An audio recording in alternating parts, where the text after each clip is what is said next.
be with you guys again. I am Key Havila, and I am coming to you with the topic of poetry.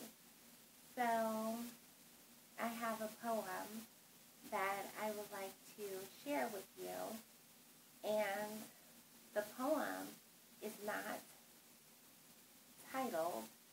I don't typically entitle my poetry, which is like really weird because, well, I don't really think it's so much weird. I just think that when your creative juices are flowing so much, added with being a perfectionist, sometimes it can be difficult. You know, it's kind of like, it's weird. Like, I don't know if you've ever seen Rain Man, but Rain Man, he was highly intelligent. He was able to add huge numbers in his head, but then when he was asked to add something as small as 2 plus 2, he didn't understand that concept or the value of, $1 or something to that effect. So, if, for lack of better illustration, I could liken it to something like that in my aspect as far as writing and being able to entitle my poetry, because I can write like a really long poem, but then it's so difficult for me to come up with a title for it. And I think that me trying to figure that out, I've come to realize that it's because that seems so simple, right? But sometimes our minds can be wired to be able to fix the most complicated problems, but then when it comes to something so simple, it's like in your mind, it has to be more complicated. So you're addressing it in that way. Like, oh, when it's so simple, it's a title. You've written a poem that is a very well, written poem. So you would think that you could be able to write or come up with a title, but no. So most of my poetry, they're not entitled, and it's far few in between when I'm able to come up with one. I usually don't even try. I'm like, hey, I just roll with it. I realized years ago that it is what it is. So another thing I would like to say in reference to writing poetry that I realized for myself, this is my experience, I used to assume, like, not so much assumption, it was just my belief, like what I thought, only because of where I was coming from as far as poetry. Poetry is very important to me.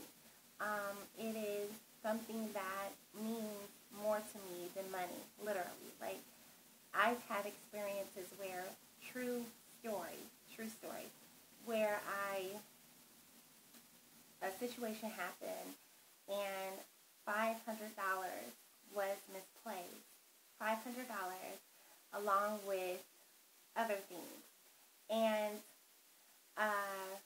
I got over it, and an associate of mine the next day after that happened, it wasn't stolen from me or anything like that, but it got misplaced. And so an associate of mine said, wow, how is it that you can just get up, go about your business, go to work, whatever the case may be, not be bothered, and, you lost all that, and I had money orders to pay bills. I had a water bill money order. I had a money order for a water bill, money order for, I'm old school, so that's me. I had, I don't know how old school that is, but whatever the case may be, I had a money order for my gas and my electric and so forth. All that. And it was all misplaced. And I got over it in a day. But literally, true story, I lost one poem.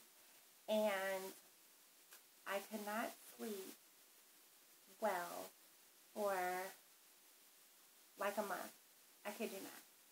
No exaggeration. I really could not sleep well. I was crying every day. Like, it's crazy. So, for me, it's very profound. It's very deep. It's very personal. And I'm very passionate, and I love it. Even when I get writer's block, there has been times where I've had writer's block for a stretch. And I still consider myself a poem because it's about the heart. It's about what's in the heart, And poetry is one of the loves of my life. So because I take such personal interest and it's so personal to me, as I said, I just assumed that everyone else was like that when it came to poetry. I assumed that. So if I met someone and, I heard about them or someone told me about them or maybe someone passed their CD along to me that they had their poetry recorded on, and I heard it, and it was, the writing was very, deep, I assumed that they were deep too.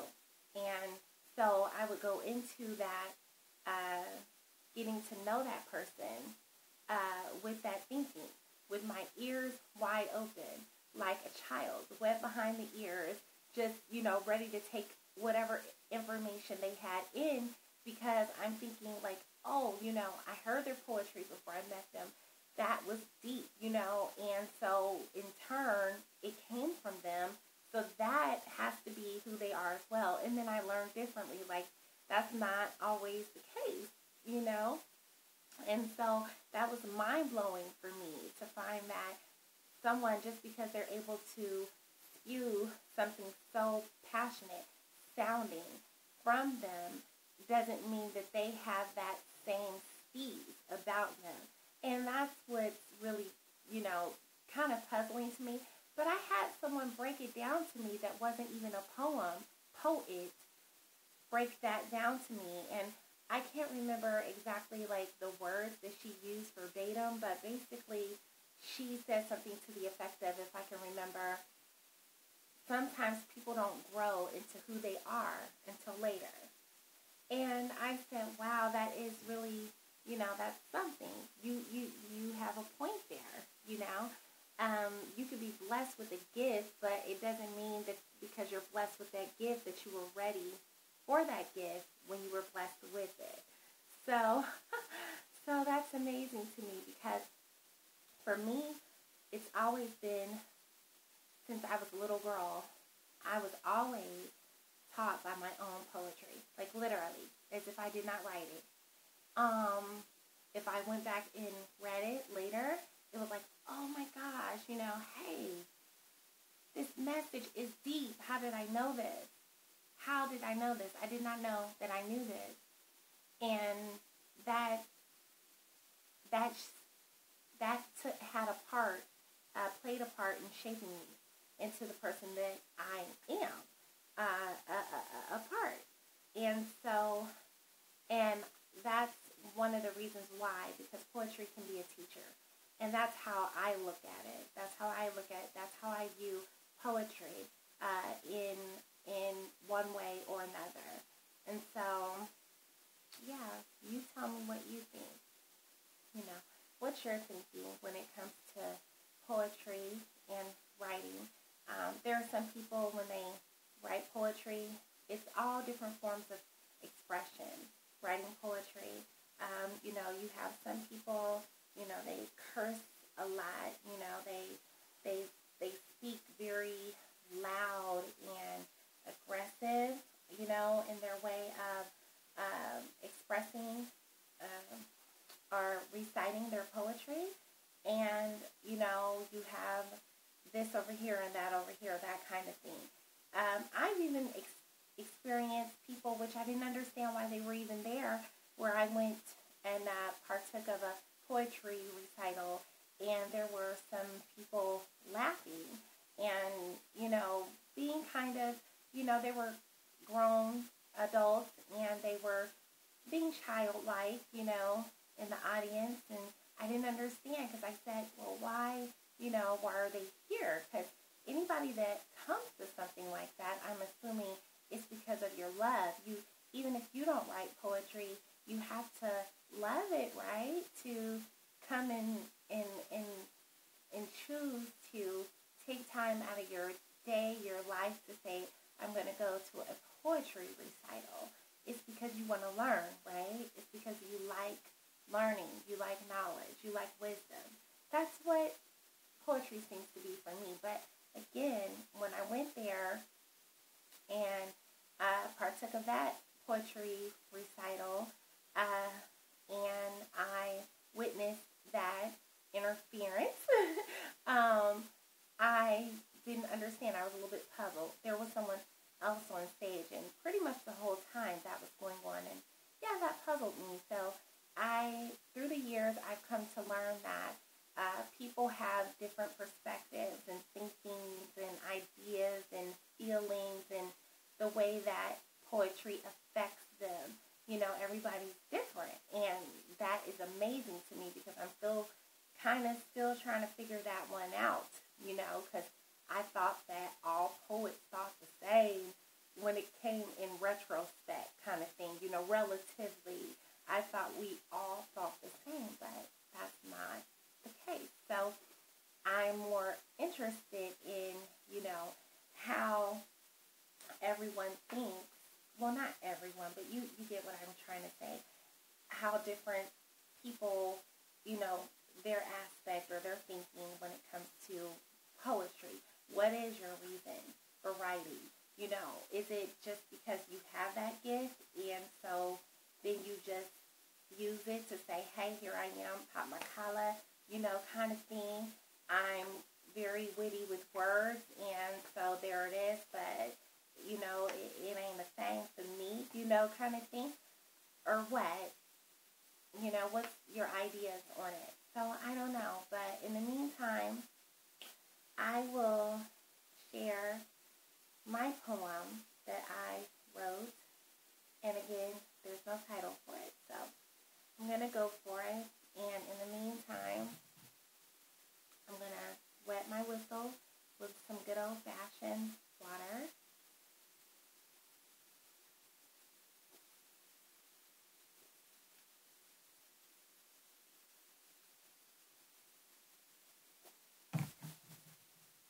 I love water. Water is your best friend. So you'll always see me drinking water because it's good for you, as everybody knows. A lot of people don't like water though, but water, again, you can associate that for me with poetry, Water is a necessity, and for me, poetry is a necessity. It means everything, I mean, poetry to me, like math and numbers, poetry is everywhere to me. I see poetry in so many things, even in someone that doesn't even realize, and I think that's the beauty of it too, when you can see that kind of beauty in other people, that they may not even realize in themselves, certain things that they do. So yes, enough of that. I can go on and on and on. I'm pretty sure you have your thinking and ideas on the subject, and so I would like to know. But those are some of my ideas, And in the meantime, I will read my poem, and I don't have it recited, so I have to read it from a notebook. So here I go. Oh my goodness, guess what? I do have this title. This is wonderful. Okay, this one is entitled A Fine Centerpiece. A Fine Centerpiece. It says, where is the fountain of my youth? Several summers ago, I was picking ripe berries from your leaves, filled with plenty, while winter crept in, so I searched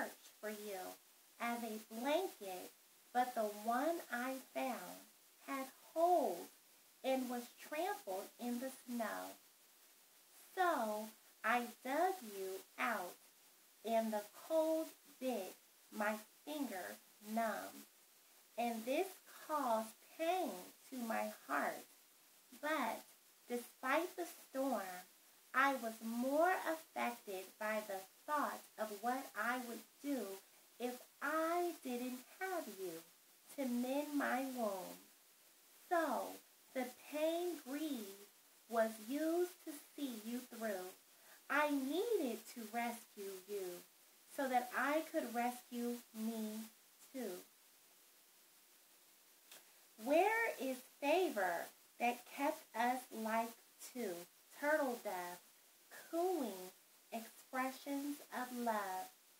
I be your Bonnie, you my Clyde, like a song with its verse, chorus, and rhyme, because there is no mountain high enough that can break our rhyme and our rhythm, and chains that mount us to ingrain the wheat since past time.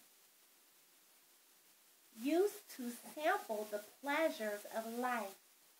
Paris, France couldn't stand to chance its romance in comparison to ours.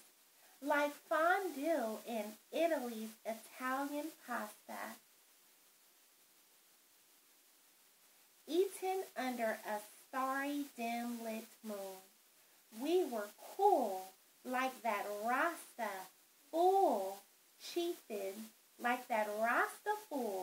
chiefing in the wind, but without sin.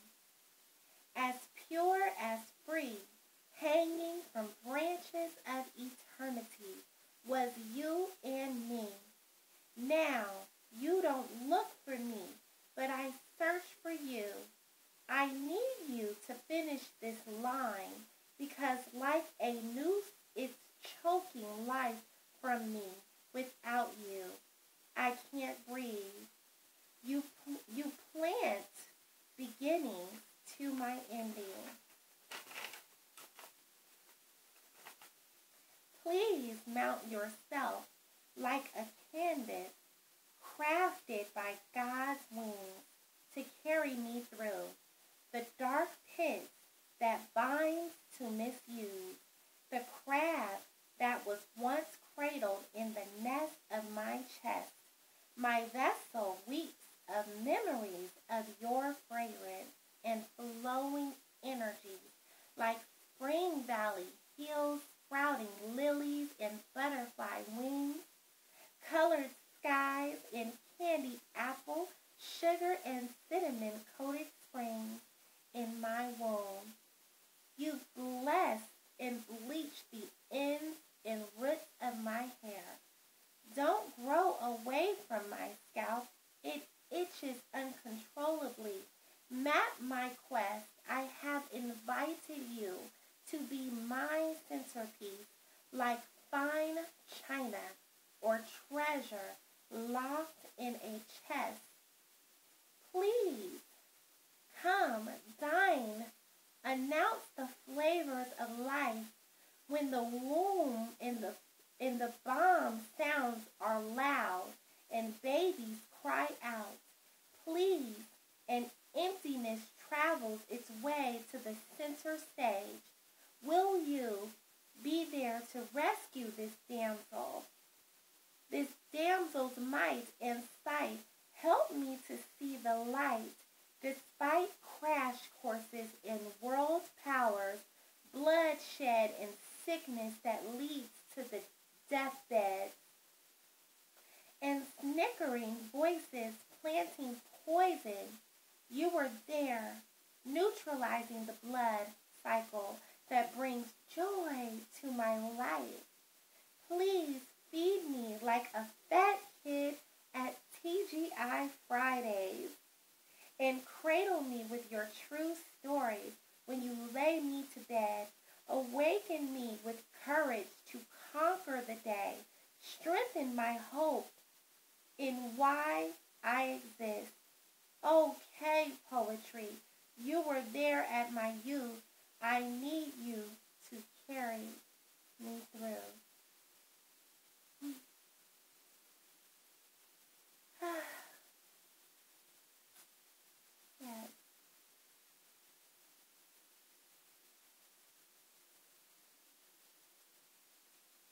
amazing how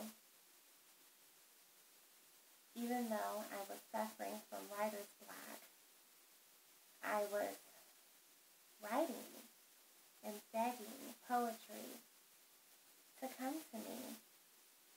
And it did. It did.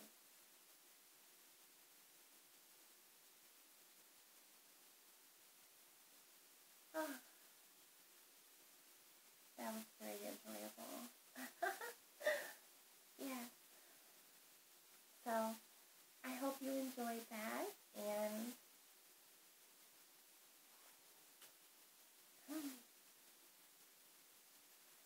I really appreciate gifts, priceless gifts, gifts that you cannot buy or sell, and something to be treasured. Yeah. And I mean, the best things in life are free, right? I'm sure you would agree. So, I'm going to end with that. And I hope that I am able to share more with you and that you're enjoying the writing. And I look forward to learning more about you and your writings if you do, or any other talent.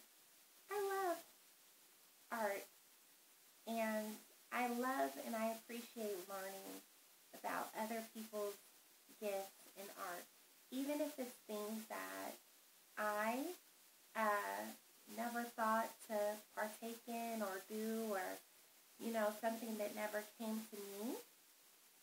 When I learn different things about other people in regards to their art, it's fascinating to me because these are different hues and whatever it is that you want to call it that we learn about each other. And I believe that everyone has some type of creativity, something, maybe, possibly. I had a friend that said, she didn't have any creativity whatsoever, but she's a beautician now. To me, that's an art. See? That's an art. Doing hair and then having the patience for it, and you have many clientele, and, that takes skill. So, don't undermine yourself when it comes to creativity, It's there. And maybe people don't care to nurture, or some people don't care to nurture that, but I think it's a good idea too, because I think it makes you a better person. That's just my take on it. So I am Key Havila, and thank you for allowing me to share a piece of myself with you.